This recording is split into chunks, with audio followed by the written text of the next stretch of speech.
Bismillahirrahmanirrahim. Assalamu alaikum. This is Saad Ahmed Basra and today we are going to discuss skills for entrepreneurs to learn. Entrepreneur अगर आपने बनना है, businessman बनना है, आपने कोई ऐसा इनोवेटिव क्रिएटिव बिजनेस करना है जो कि अपकमिंग दुनिया जैसे चेंज हो रही है उसके मुताबिक वो चेंज और एक क्रिएटिवली लोगों के प्रॉब्लम को सॉल्व करना है और उसको बिजनेस की शेप में कन्वर्ट करना है, तो आपको जो स्किल्स हैं वो ज़रूर अपनी पॉलिश करनी है। और इसके लिए मैं आपसे 16 स्किल्स शेयर करने जा रहा हूँ। अगर आप बिजनेसमैन एंटरप्रेन्योर बनने चाहते हैं और बनने जा रहे हैं और बन रहे हैं और हैं, तो ये स्किल्स आपके अंदर ज़रूर डेवलप होनी चाहिए और ये आपको सीखनी चाहिए। फर्स्ट स्किल ये है कि आपको प्लानिंग आनी चाहिए, और प्लानिंग में short term planning, medium term और लॉन्ग टर्म प्लानिंग और स्ट्रेटजी, ये सारी चीज़ें आपको ज़रूर आनी चाहिए कि आपने कितने टाइम में क्या काम करना है और कब तक उसको ख़त्म करना है और किस टीम के थ्रू करना है और किस वक्त के अंदर अंदर करना है। दूसरी चीज़ आपको जो सीखनी है, जो स्किल आपको सीखनी है, वो लीडरशिप है। लीडरशिप से मुराद ये है कि लीडरशिप की सारी जो बिल्डिंग है वो इन्फ्लुएंस करने पे है।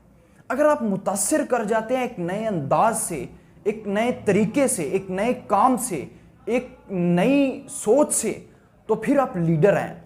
आपके लहजे में, आपकी इमोशंस में एक पावर है, तो फिर आप लीडरशिप स्किल्स अपने अंदर रखते हैं।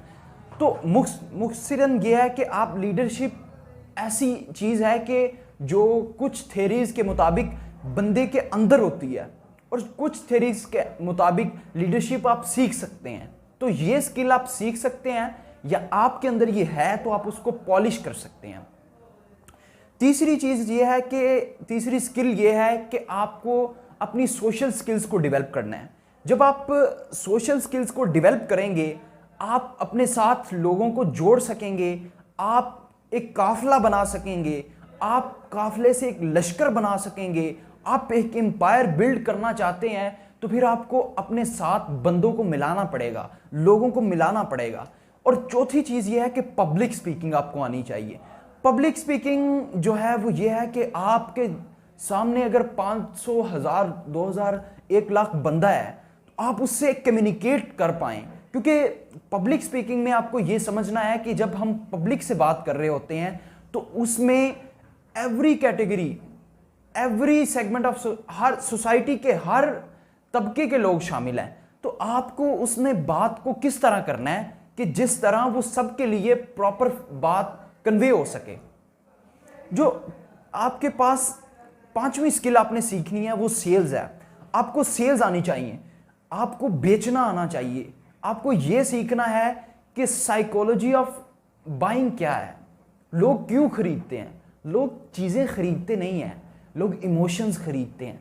उस चीज़ के साथ जो ब्रांड्स ने एक कस्टमर बिहेवियर को चेंज करते हुए सोच पैदा की होती है, वो सोच से वो चीज़ें खरीदते हैं, इमोशंस से वो चीज़ें खरीदते हैं।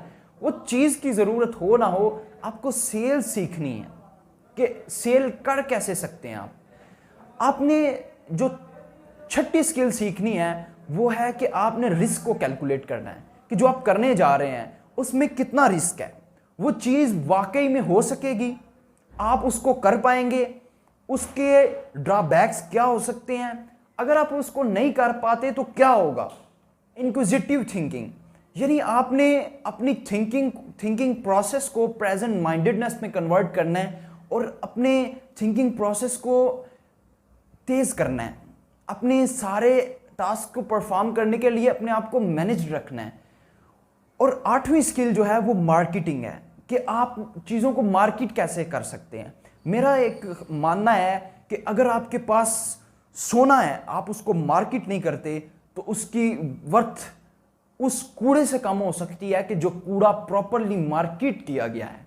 वो कूड़ा ज़्यादा महंगा बिक सकता है आपके उस सोने से जिसको आपने मार्केट नहीं किया, जिसको आप मार्केट में सेल करने के लिए लेकर नहीं गए। और आगे आपको जो नौवीं स्किल सीखनी है जो कि बहुत इंपॉर्टेंट है, वो ह्यूमन साइकोलॉजी है। अगर आप ह्यूमन साइकोलॉजी से खेल जाते हैं, आपको बंदों की नफ्सियात पता है, आपको पता है कि ये बंदे कहाँ पे खड़े होंगे, आपको ये पता है कि उनकी वीकनेसेस, उनकी स्ट्रेंथ्स, उनके इमोशंस क्या हैं, तो फिर आप बड़ी आसानी से अपने बिजनेस को एक एम्पायर में ट्रांसफॉर्म कर सकते हैं। जो 10वीं चीज़ है वो आपको सेल्फ रिफ्लेक्शन करनी है। सेल्फ रिफ्लेक्शन से मुराद तज़किया नफ्स है। इससे मुराद ये है कि आपको अपना खुद से ऑडिट करना है, आपको खुद से अपने आप को जज करना है कि आप कहाँ पर खड़े हो, क्या कर रहे हो, क्या करने जा रहे हो। जो कर रहे हो यही करना चाहिए, गलत तो नहीं कर रहे। गलत कर रहे हो तो पनिश करो खुद को। और आपको अपने बारे में बहुत क्लियर होना चाहिए कि आप क्या हो, क्या कर रहे हो और क्या गलत कर रहे हो। और इस तरह ये 11वीं स्किल आगे जो है वो क्रिएटिंग सिस्टम्स है। आपको एग्जिस्टिंग सिस्टम्स को समझना है। वो अकाउंटेंसी सिस्टम है, वो ऑडिट फर्म्स का सिस्टम है, वो जो है वो कोर्ट्स का सिस्टम है, वो जो है वो असेंबली का सिस्टम है, वो एग्जिस्टिंग गवर्नमेंट का सिस्टम है, वो बिजनेसेस के सिस्टम्स हैं, वो लॉज की हायरार्कीज हैं, और वो जितनी हायरार्कीज दूसरी हैं उन सबको एक ओवरव्यू में ज़रूर समझना है कि आप जो इन सारे सिस्टम से इंटरलिंक होंगे और जो आप सिस्टम नया क्रिएट करने जा रहे हो उसको क्रिएट कैसे करना है। और आपको जो 12वीं स्किल आनी चाहिए वो प्रेजेंटिंग है, कि आप चीज़ों को प्रेजेंट कर सकें, आप चीज़ों को प्रेजेंटेबल फॉर्म में कन्वर्ट कर सकें। आप देखें, जो एक चीज़ है अगर आप उसको प्रेजेंट अच्छे तरीके से नहीं करते तो उसका इंप्रेशन उतना नहीं हो सकता। और आपको जो 12वीं के बाद 13वीं स्किल सीखनी है वो बिजनेस मैनेजमेंट है, कि आपने अपने बिजनेस को मैनेज कैसे करना है, अपने अकाउंट्स को, अपने ऑडिट्स को, अपने एचआर को, अपने सारे डिपार्टमेंट्स को, आपने उनको एक कलेक्टिव फॉर्म में एक शेप कैसे देनी है। आपको वो बिजनेस मैनेज करना आना चाहिए। ऐसा ना हो कि आप इनिशिएट को तो कर दें लेकिन आपसे हैंडल ना हो रहा हो। आपने जो आपको अपने बिजनेस को मैनेज करने में सबसे अहम चीज़ जो है वो डेलीगेट करना है। जो टास्क बहुत सिंपल हैं, रेपिटेटिव हैं, जो बहुत सारे और लोग कर सकते हैं, वो खुद मत करो। खुद सिर्फ वही टारगेट्स और सिर्फ वही टास्क परफॉर्म करो कि जो बाकी लोग जो है वो नहीं कर सकते, और जो क्रिएटिव नेचर के हैं, जो आम तौर पे करना जिनको मुमकिन कम है, जिनको आप आसानी से कर सकते हो लेकिन बाकी लोग जो है वो उसको सॉल्व नहीं कर सकते। हाँ, ये भी ठीक है कि क्रिएटिव एबिलिटीज़ दूसरों की भी आप जो है वो उनको यूज़ करें, जो आपके साथ टीम मेंबर्स हैं उनके साथ चलें। टास्क डेलीगेशन बहुत इंपॉर्टेंट चीज़ है कि आप अगर सारे टास्क खुद ही परफॉर्म करना शुरू कर दो, गैर ज़रूरी भी और ज़रूरी भी, तो आप कभी भी अपने बिजनेस को एक एम्पायर नहीं बना सकते, क्योंकि बहुत सारे रेपिटेटिव टास्क जो हैं वो आगे आपको डेलीगेट करने हैं, कन्वे करने हैं। और उसके बाद आपको जो सेकंड लास्ट चीज़ है वो आपको सीखनी है, 15th स्किल जो सीखनी है वो माइक्रो इकोनॉमिक्स है। यानी आपको ये सीखना है कि कंज्यूमर बिहेवियर्स क्या हैं, डिमांड एंड सप्लाई और बाकी बेसिक सारी जो इकोनॉमिक्स है वो आपको सीखना ज़रूरी है।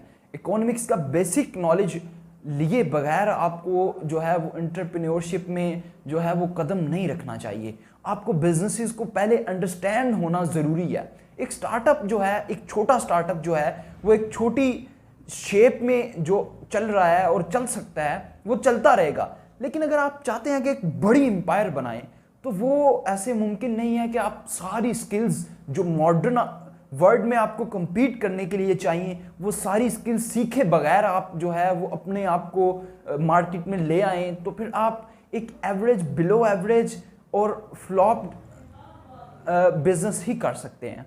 लास्ट चीज़ जो है वो आपको इंडस्ट्री स्पेसिफिक स्किल्स हैं, कि आपकी जो इंडस्ट्री है उसके कुछ सीक्रेट्स हैं जो आपके पास हैं, जिन पे आपके बिजनेस की एम्पायर खड़ी होने जा रही है।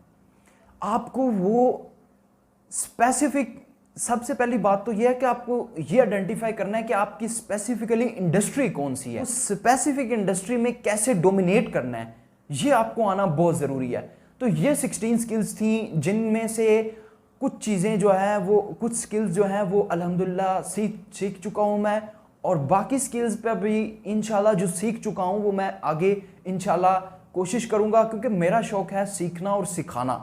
तो मैं इंशाल्लाह आगे सिखाने की कोशिश करूँगा। और अगर आप जो है वो बहुत सारे इंटरनेशनल स्पीकर से सीखते हैं ये सारी स्किल्स, तो ये भी बहुत अच्छा है और आप सीखें। Thank you so much for watching this video.